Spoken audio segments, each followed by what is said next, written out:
The Masque of the Red Death by Edgar Allan Poe, published 1842. The Red Death had long devastated the country. No pestilence had been ever so fatal or so hideous.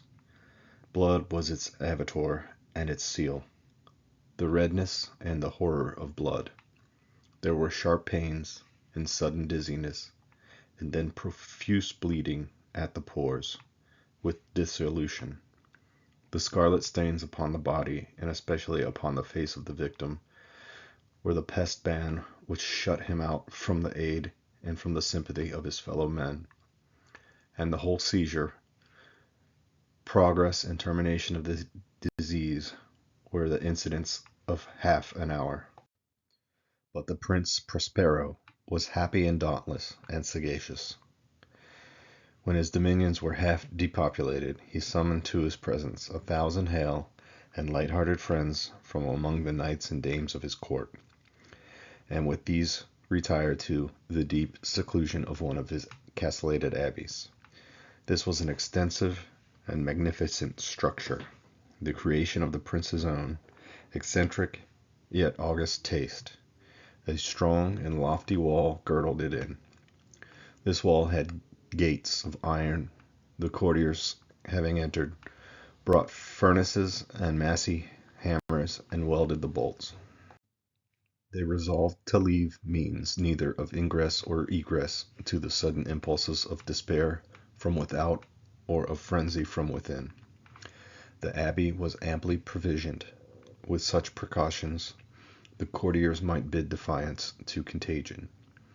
The external world could take care of itself. In the meantime, it was folly to grieve or to think.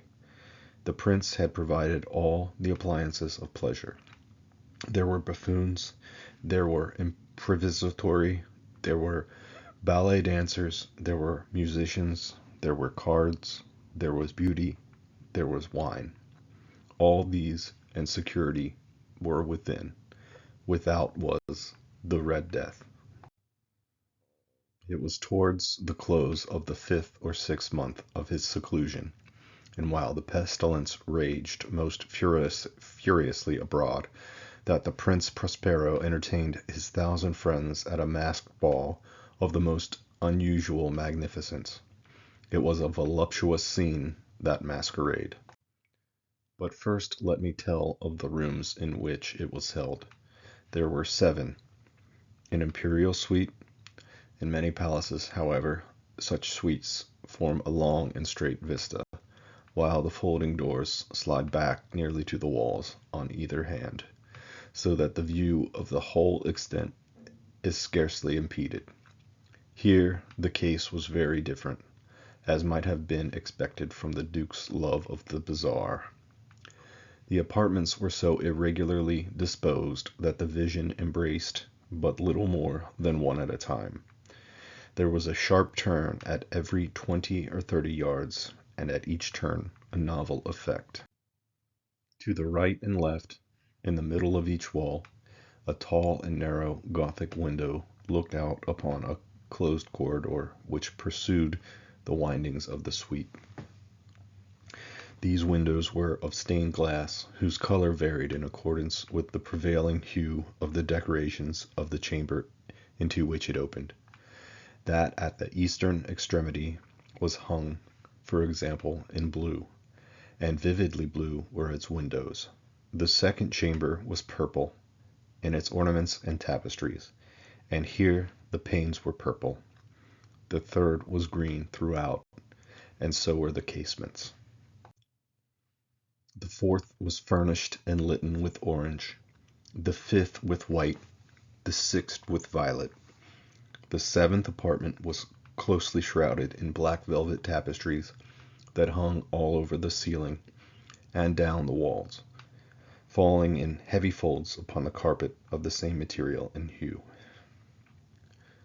But in this chamber only, the color of the windows failed to correspond with the decorations. The panes here were scarlet, a deep blood color. Now, in no one of the 7 apartments was there any lamp or candelabrum. amid the profusion of golden ornaments that lay scattered to and fro, or dependent from the roof. There was no light of any kind emanating from lamp or candle within the suite of chambers, but in the corridors that followed the suite there stood, opposite to each window, a heavy tripod bearing a brazier of fire that projected its rays through the tinted glass and so glaringly illumined the room, and thus were produced a multitude of gaudy and fantastic appearances. But in the western or black chamber, the effect of the firelight that streamed upon the dark hangings through the blood-tinted panes was ghastly in the extreme, and produced so wild a look upon the countenances of those who entered, that there were few of the company bold enough to set foot within its precincts at all.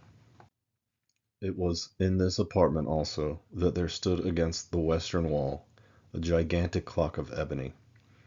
Its pendulum swung to and fro with a dull, heavy, monotonous clang, and when its minute hand made the circuit of the face, and the hour was to be stricken, there came forth from the brazen lungs of the clock a sound which was clear and loud, and deep, and exceedingly musical, but of so peculiar a note and emphasis that at each lapse of an hour, the musicians in the orchestra were constrained to pause, momently, in their performance, to hearken to the sound. And thus the waltzers perforce ceased their evolutions, and there was a brief disconcert of the whole gay company, and while the chimes of the clock yet rang, it was observed that the giddiest grew pale, and that the more aged and sedate passed their hands over their brows as if in confused reverie or meditation. But when the echoes had fully ceased, a light laughter at once pervaded the assembly. The musicians looked at each other and smiled, as if at their own nervousness and folly, and made whispering vows, each to each other, that the next chiming of the clock should produce in them no similar emotion. And then, after the lapse of 60 minutes, which embrace 3,600 seconds of the time that flies, there came yet another chiming of the clock, and then were the same disconcert and tremulousness and meditation as before. But in spite of these things, it was a gay and magnificent revel. The tastes of the Duke were peculiar. He had a fine eye for colors and effects. He disregarded the decora of mere fashion. His plans were bold and fiery, and his conceptions glowed with barbaric luster.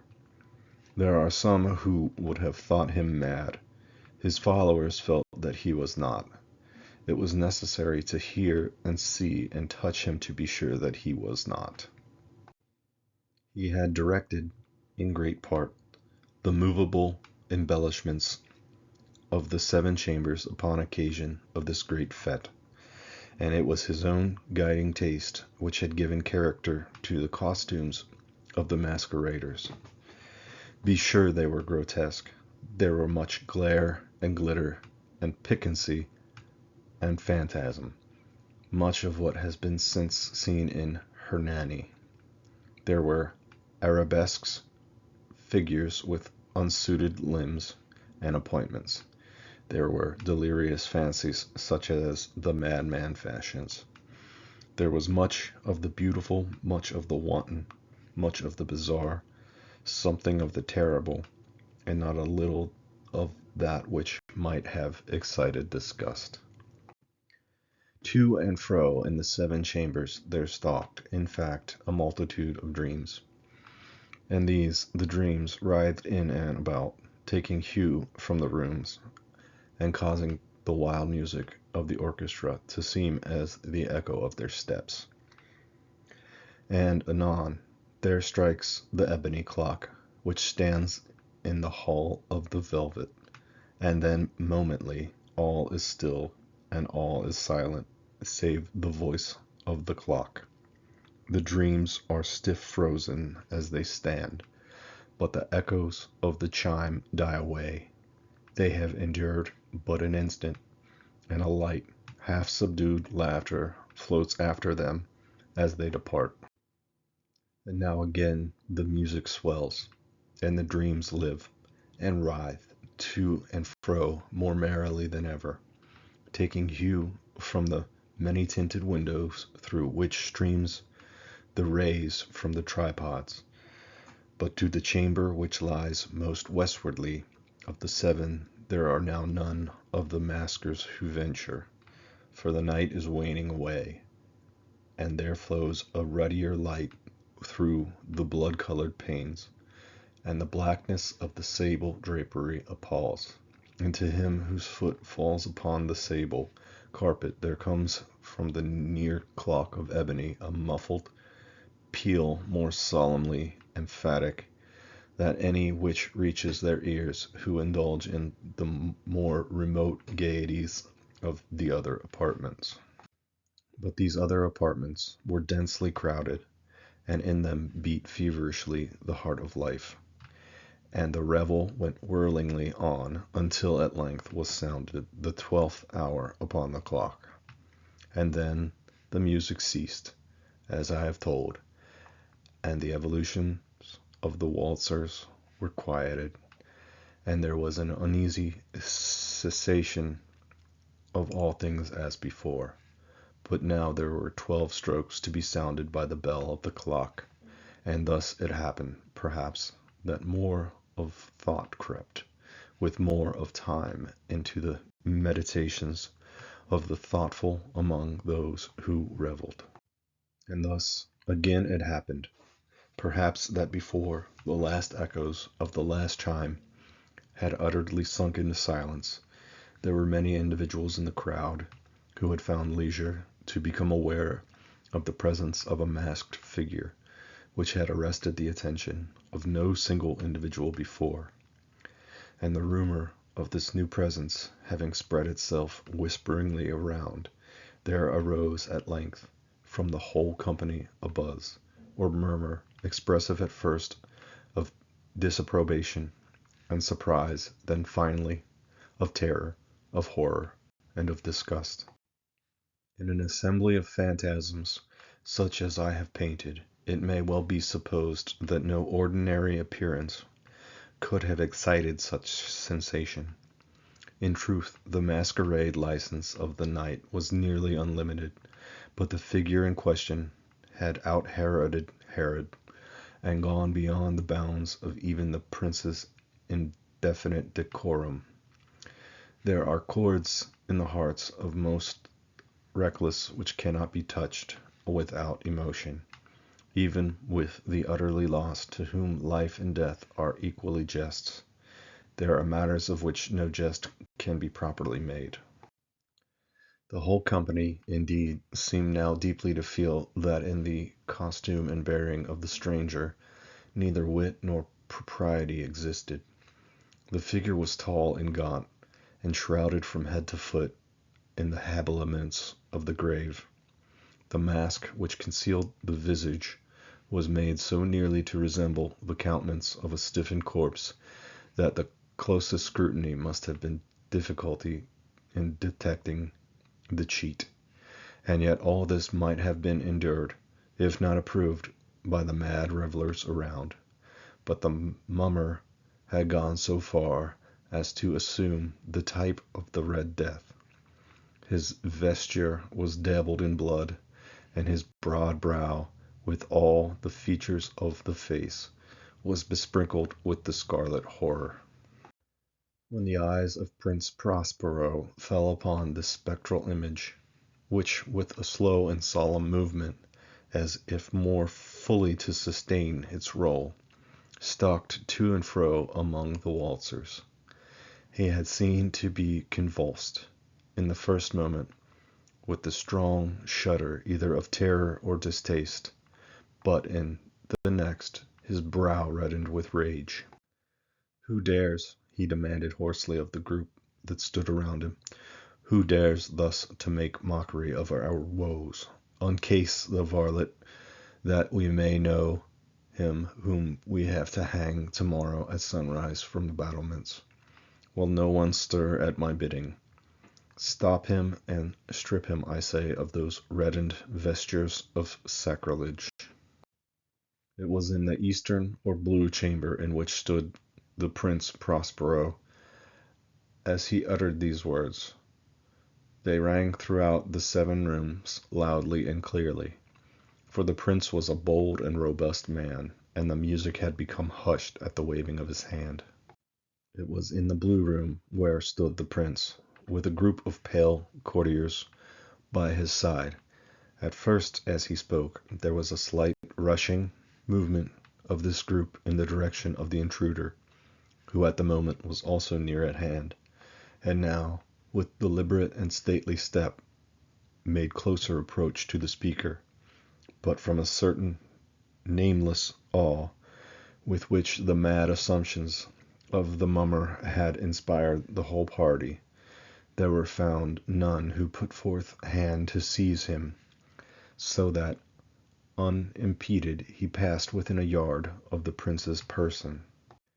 And while the vast assembly, as if one impulse, shrank from the centers of the room to the walls, he made his way uninterruptedly, but with the same solemn, measured step which had distinguished him from the first, through the blue chamber to the purple, through the purple to the green, through the green to the orange, through this again to the white, and even thence to the violet, ere a decided movement had been made to arrest him. It was then, however, that the Prince Prospero, maddening with rage and the shame of his own momentary cowardice, rushed hurriedly through the 6 chambers, while none followed him on account of a deadly terror that had seized upon all. He bore aloft a drawn dagger, and had approached, in rapid impetuosity, to within 3 or 4 feet of the retreating figure, when the latter, having attained the extremity of the velvet apartment, turned suddenly round and confronted his pursuer. There was a sharp cry, and the dagger dropped gleaming upon the sable carpet, upon which instantly afterwards fell prostrate in death the Prince Prospero. Then, summoning the wild courage of despair, a throng of the revelers at once threw themselves into the black apartment, and seizing the mummer, whose tall figure stood erect and motionless within the shadow of the ebony clock, gasped in unutterable horror at finding the grave cerements and corpse-like Masque, which they handled with so violent a rudeness, untenanted by any tangible form. And now was acknowledged the presence of the Red Death. He had come like a thief in the night, and one by one dropped the revelers in the blood-bedewed halls of their revel, and died each in the despairing posture of his fall, and the life of the ebony clock went out with that of the last of the gay, and the flames of the tripods expired, and darkness and decay and the Red Death held illimitable dominion over all.